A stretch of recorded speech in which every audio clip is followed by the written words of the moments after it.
Hey everyone, welcome back to another video. My name is Zesty, and in today's video we're going to be doing something that I'd like to call the countering series. So in today's one it's going to be about the twins as requested by a viewer, and then I'll be making extra ones for different killers in the future. So yeah, let's get started.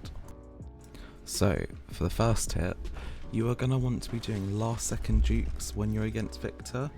So this essentially means when Victor's like on your back, like behind you, you're going to want to do last second jukes and not jukes at the start, because Victor has such a fast movement speed that he'll just be able to get behind you anyway, and like he can just charge it up and wait for you to juke. However, if you're just moving normally around and then you juke, it's a lot harder for him to be able to move his camera towards you at that last second, because he has to charge it up for a whole second before he's able to do it, and by then if you've juked he would have probably pounced and he's missed and then you can kick him. So yeah, I'd rather like do a 360, do 180, anything just to juke at the last second, but don't juke at the start, as I think it just makes it a lot easier for him to be able to get you. So yeah, juking last second guys, is for the first tip. Moving on to tip number 2 guys, I'd say when you're up against Victor, not so much Charlotte, but especially if you're injured, I'd say you should be dropping the pallets very early against him. So essentially what this means is, before Victor's even close enough to you to be able to pounce, I'd drop the pallet immediately, so that way you're making a barrier between you and him, and then this means that you can essentially vault over the pallet as many times as you want without having to worry about him getting you. Now a good twins player, let's say if I was in this situation, I'd wait out the survivor to vault and then bait the other direction and then get them.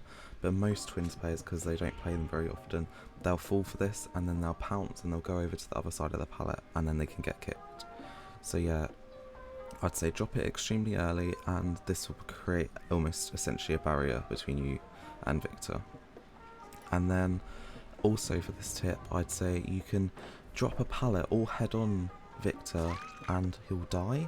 So you can go around the corner, this is good if you have iron will, you can go around the corner of where the pallet is, and then as Victor's about to come under the pallet you can drop it, and then this way Victor will get destroyed and then she has to wait for the 6-second cooldown again and then get you, wasting more of her time, and then more gens can be done. So yeah, that's for tip number 2 guys.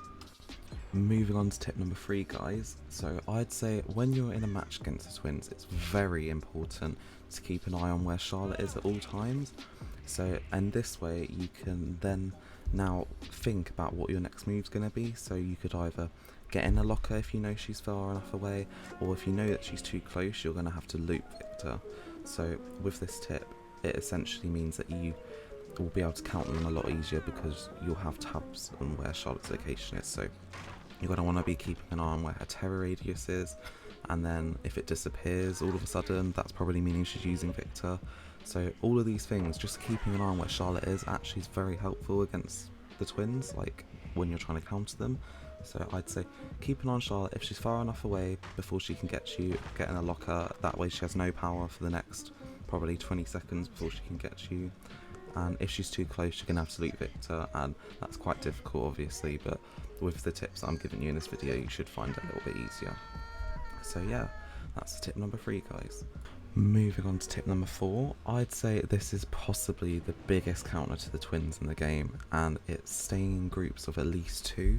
So this is because Victor, if he's using everyone to get slugged, which a lot of twins players do unfortunately, I don't personally do that a lot, but most twins players do, and if this is the case, if you're staying in groups of 2, you'll be able to kick Victor every time he gets in his 3-second cooldown from getting someone into the dying state. So if you're with your teammate and Victor's nearby and he downs him, you can just walk up to Victor and kick him, and then now Charlotte has to wait 6 seconds, she's in the 3-second fatigue animation and she has to walk all the way over to you, and most of the time the Charlotte's across the other side of the map, so you can get them up in time, especially if you have We're Gonna Live Forever.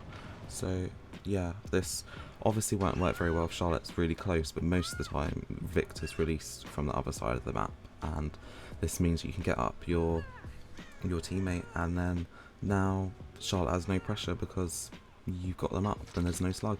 So yeah, just go and do some gens.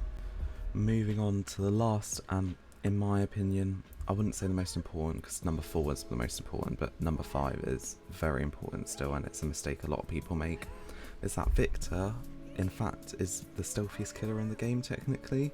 Victor is unable to be detected by Spine Chill and Premonition, 2 perks that you'd probably mostly use against stealth killers, and Victor just isn't detected by it. So if you're using that as your main tool to try and find where he's at, you're going to have a very hard time against the twins, because you physically can't do it. Victor is not considered a killer, he's considered a power, so no perks wouldn't work against him other than Head On and any other palette perk.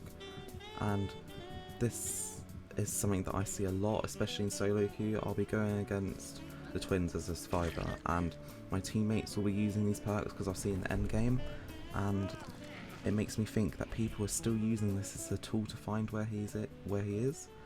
And if that's the case, then you're just never going to improve against them. You need to be using sound cues for him growling nearby, you need to be hearing if he's pouncing on someone across the map, and these are all things that you can be doing in the match against them that will help you find out where he actually is. Also, he makes a sound every time he's released. There's a massive sound that's released across the map, but you probably already know what it is. It's like a big meteor strike sound. And then there's also another one where they're switching. It's like a sound of a low level wind, and that means that they're switching. So you should be using all these different sound cues in the match to find out where he is, and not using Spine Chill and Premonition, because this is just a way that you're going to be having a very hard time against the twins. So yeah, that's for tip number 5, guys. Well, we've made it to the end of another video, and I just can't believe the amount of support that I've been getting recently. You guys are actually amazing. Thank you so much. We've just recently reached, I think it's 23 subscribers already, and I've only started since last Thursday. That's actually insane. I can't thank you all enough. Please like and subscribe if you like the video. It doesn't cost you anything. It just supports me. It just amazingly supports me. Thank you all so much for watching. And yeah, I'll see you in the next one. Have a good day, guys. Bye.